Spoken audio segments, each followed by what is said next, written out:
Hola, vamos a corregir el ejercicio del ciclo contable. Aquí tenéis el enunciado que teníais subido al Classroom y nos pedía el ciclo contable de la empresa. Como os decía, el ciclo contable siempre empieza con el balance de situación inicial. Os lo decía en el vídeo anterior.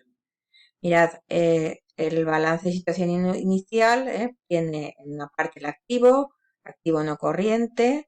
Aquí solamente tenemos inmovilizado material. Y en el activo corriente lo separamos en existencias, deudores comerciales y efectivo, que sería banco y caja. Después tenemos el patrimonio neto.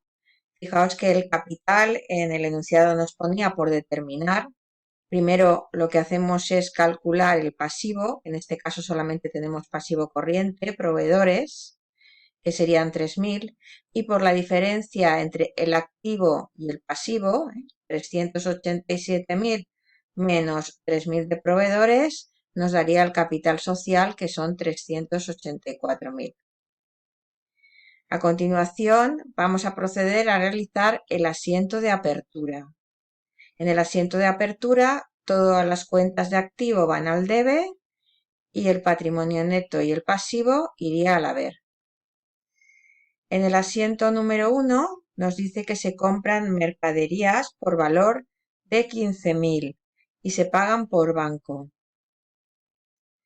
El asiento número 2 es una venta de mercaderías.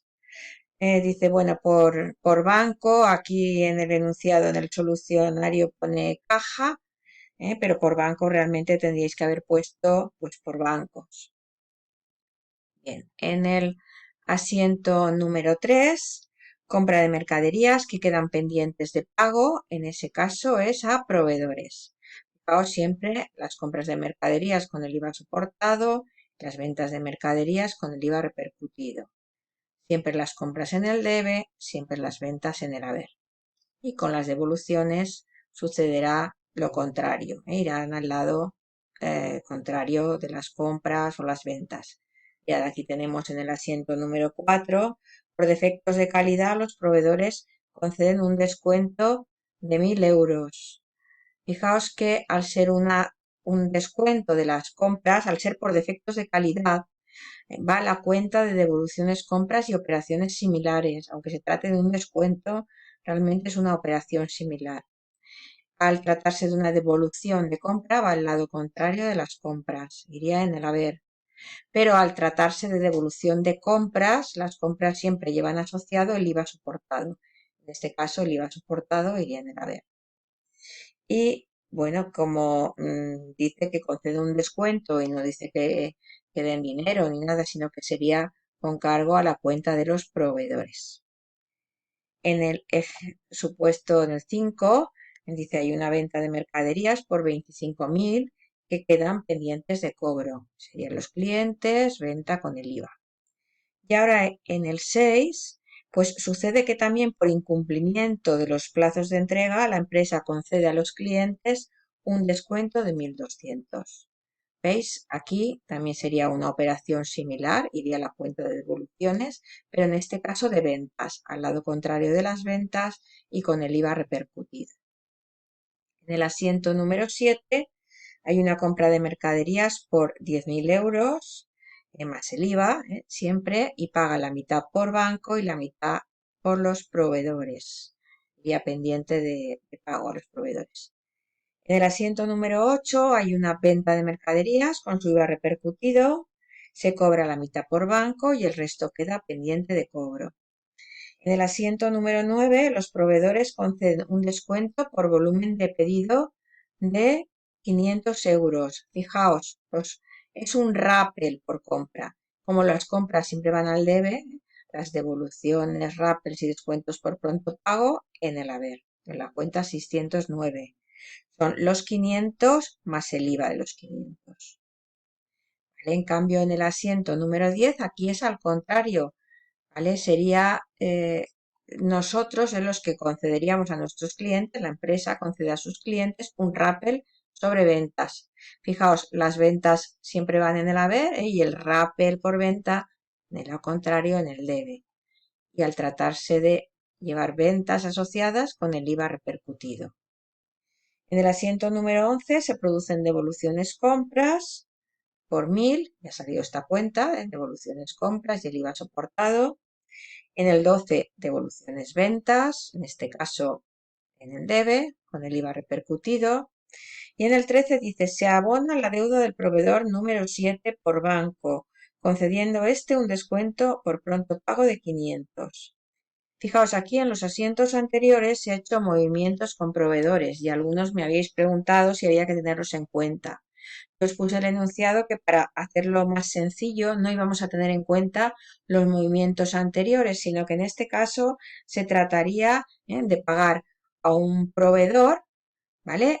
Tenemos un descuento sobre compras por pronto pago, pero aquí no se supone que es la compra esta con devolución, sino que es una compra, sí, la anterior, ¿vale? Tenemos aquí la compra en el asiento número 7, ¿vale? Se debía a los proveedores 6.005, ¿vale? Pero es una compra independiente de lo que ha habido después. Esto se supone que es de otros proveedores. Yo os indicaría en el enunciado si hay que tener en cuenta los asientos anteriores o no, ¿vale? Entonces se abona la deuda del proveedor. Fijaos, al proveedor se le deben 6.050 euros, pero no se les pagan 6.050 por banco, sale menos cantidad. ¿Por qué? Pues porque nos conceden a la empresa un descuento por pagar anticipadamente de 500 euros más IVA. Entonces, ¿cómo se calcula la cantidad de bancos? Pues la deuda total de proveedores, se le resta los 605 y nos da la cantidad pendiente de pago.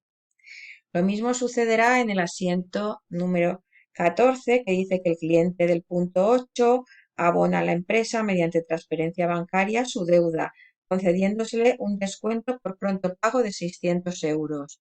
Fijaos, aquí el cliente, ¿vale? Este es 9.075, ¿vale? Lo tenemos aquí, es este cliente, ¿vale? Y tampoco se tienen en cuenta pues lo que ha sucedido aquí con los rappels. Esto se supone que es de otro cliente, ¿vale? Entonces, aquí en el asiento número 13, ¿vale? En el asiento número 14, perdón, ¿vale? Tenemos aquí que el cliente nos paga, le paga a la empresa, ¿vale? Pero no le pagan los 9.075, sino le paga los 9.075 menos el descuento y el IVA del descuento. 9.075 menos 726 nos dará la cantidad a cobrar por banco. Bien, ¿cómo continúa el ciclo contable? Pues siempre con el asiento de variación de existencias. Este es un asiento doble, en el debe variación de existencias y en el haber mercaderías por la existencia inicial, por el valor de la existencia inicial, lo que teníamos en el asiento de apertura. Fijaos, no os confundáis siempre en los dos lados, ¿vale? Es una partida doble, hay que poner siempre la misma cantidad, tanto en la variación como en mercaderías irían 10.000. Y en el segundo asiento se le da entrada a la nueva mercancía, ¿vale? Porque nos dice que al final del ejercicio se valoran en 8.000. Fijaos, nos lo decía aquí arriba el enunciado, ¿vale? Dice, al cierre del ejercicio se valoran las existencias finales en el almacén por 8.000. Bien, pues entonces le damos entrada a esos 8.000, ¿vale? Y en el haber la variación de existencia. Fijaos, tanto aquí como aquí se ponen 8.000. Fijaos bien siempre, primero anulamos la existencia inicial, después le damos a entrada la existencia final. ¿Qué ha pasado? Que teníamos 10.000 de mercaderías y ahora tenemos 8.000. Han disminuido en 2.000. Es como si nos hubiésemos gastado 2.000. Como el saldo de la variación de existencias es deudor, 10.000 menos 8.000 es 2.000 deudor, ¿vale? Para regularizarlo habrá que ponerlo en el haber, en el lado contrario. Entonces la variación de existencias, en este caso, irá a la regularización de gastos. Fijaos, también es fácil acordarse porque realmente nos hemos gastado 2.000 euros, ¿vale? Entonces funciona como un gasto. Bien, antes de la regularización hay que hacer el asiento de liquidación del IVA. Mira, en este asiento siempre se pone en el debe el hacienda pública IVA repercutido y en el haber siempre el IVA soportado. Y la diferencia, pues si es positiva, si es mayor que cero, se escribirá pues en el lado que sube menos, en este caso aquí, para que sumen igual. Y sería hacienda pública acreedora por IVA. Esta cantidad, ¿vale? Se saca por diferencia entre 13.881, ¿vale? Y 8.820. ¿Y de dónde salen estos 13.881 y estos 8.820? Pues, como sabéis, salen del mayor de las cuentas de IVA que tenemos por aquí más adelante. Teníamos por aquí el IVA soportado, las operaciones de las compras, aquí teníamos las devoluciones, ¿vale? Entonces tenemos un saldo, ¿vale? Que sería de 8.820, que es este saldo, 9.450 menos todos estos asientos anteriores, todos estos números, nos daría un saldo deudor de 8.820, que es lo que ponemos en el asiento de liquidación del IVA. ¿Vale? El IVA repercutido, a ver dónde tenemos el IVA repercutido, estará más arriba. Vale, a ver, soportado, IVA repercutido está aquí. En el IVA repercutido, fijaos que también es lo mismo, el debe se suma todo el debe, menos el haber. Fijaos aquí en este caso sería 14.700 es el haber, esta parte es menor, ¿vale? Luego tendría un saldo acreedor de 13.881, que para cerrar la cuenta lo tenemos que escribir en el debe. Luego se escribirá en el asiento 16, ¿vale? Aquí en la liquidación del IVA, pues se escribe, como sabéis, en el debe. O sea, estos son los saldos de los respectivos mayores de las cuentas de IVA. Bien, ¿qué hacemos ahora? Ahora se realizan las regularizaciones, la de gastos y la de ingresos. La regularización de gastos se trata, bueno, de ver todos los gastos que ha habido en el ejercicio, y en el debe se pone siempre la cuenta 129, resultado de ejercicio, y que se pone en el haber. Pues en el haber tenemos que poner todas las cuentas que sean de gastos, o sea, las que sean del grupo 6, excepto las 606, las 608 y las 609. Estas cuentas de devoluciones no van a la regularización de gastos. Aunque sean del grupo 6, se pondrán, como veis, en la regularización de ingresos. Y sin embargo, sí que se ponen las cuentas 706, 708 y 709, que aunque sean del grupo 7, ¿vale? Son devoluciones y rappels de venta. Entonces realmente son como menos ingresos. Sería como, no es un gasto, pero menos ingreso funciona como un gasto. Por eso se ponen en la regularización de gastos. O sea, repito, se ponen las cuentas del grupo 6, excepto 606, 608, 609, y del grupo 7, las 706, 708 y 709. Y luego la cuenta 610, variación de existencias, podrá estar en la de gastos o en la de ingresos, como os he dicho antes, según el saldo. En este caso nos hemos gastado 2.000, pues iría a la regularización de gastos. Ahora se procede a la regularización de ingresos. En la regularización de ingresos tenemos que poner en el debe las cuentas del grupo 7, excepto 706, 708 y 709, ¿vale? Que al ser menos ingreso van a la de gastos. Y, sin embargo, sí que se añaden, como os he dicho antes, las 606, las 608 y las 609, ¿vale? Que al ser devoluciones de compras y rappel son menos gastos, van a funcionar como un ingreso. ¿Vale? Repito, cuentas del grupo 7, excepto 706, 708 y 709, y cuentas 606, 608 y 609. Suman y la suma de todos va a resultado de ejercicio. Luego tenemos que abrir el mayor de resultado de ejercicio. Y el resultado de ejercicio tendremos en el debe 50.900, sería la suma de todos los gastos. y en el haber 73.000, que es la suma de todos los ingresos. Como veis, los ingresos son superiores a los gastos. Sería el saldo, aunque no veamos aquí el mayor, se ve simplemente que el saldo sería acreedor. Luego, para saldarlo, la diferencia entre 73.000 menos 50.900, y cerrar la cuenta, tendría que ir al asiento de cierre, tendría que ir al débito. Vamos a realizar ahora el asiento de cierre. ¿Vale? ¿Qué se pone en el asiento de cierre?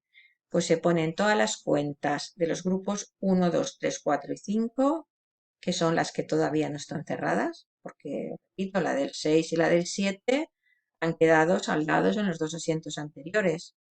¿Vale? Aquí en este asiento, importantísimo, nunca puede haber una cuenta del grupo 6 o del grupo 7. Solamente cuentas de los grupos 1, 2, 3, 4 y 5. Fijaos aquí, justamente se realiza al contrario que en el asiento de apertura, pero no con los mismos datos, sino con los datos que hayamos obtenido del mayor, con los últimos saldos que tengamos. En el debe se escribe el patrimonio neto, el capital social y todas las cuentas de pasivo.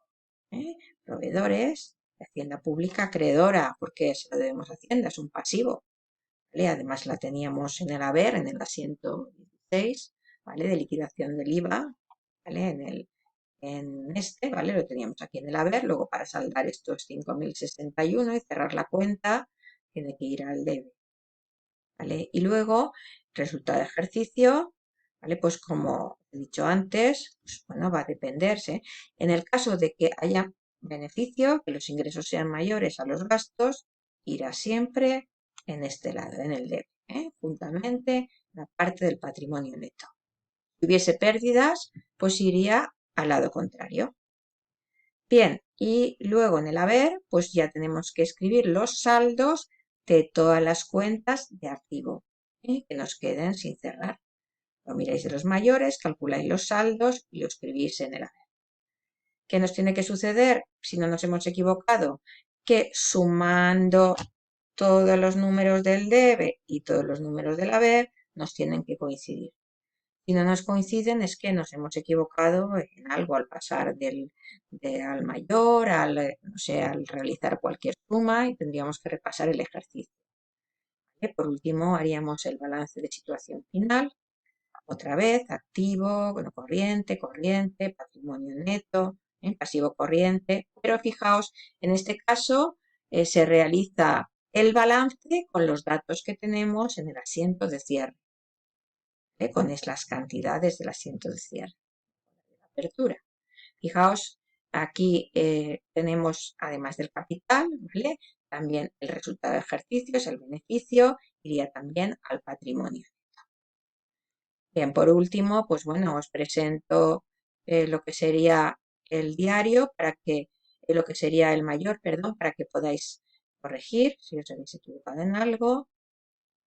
Podéis parar la proyección, lo vais mirando tranquilamente y ya tendríamos realizado el ciclo contable. Bueno, realmente no se ha terminado porque sabéis que las empresas trimestralmente tienen que realizar el balance de comprobación de sumas y saldos. Tendríamos que hacer también este balance de comprobación que ya hemos hecho en temas anteriores. No obstante, ahora en los ejercicios que os pida ya en esta evaluación, no hace falta que volváis a hacer el balance de sumas y saldos. Este apartado no tenéis que hacerlo. No obstante, si alguien pues lo quiere comprobar o lo quiere hacer, pues aquí tenéis cómo sería. ¿De acuerdo? Bueno, pues espero que os haya salido bien y hasta el próximo ejercicio. Un saludo.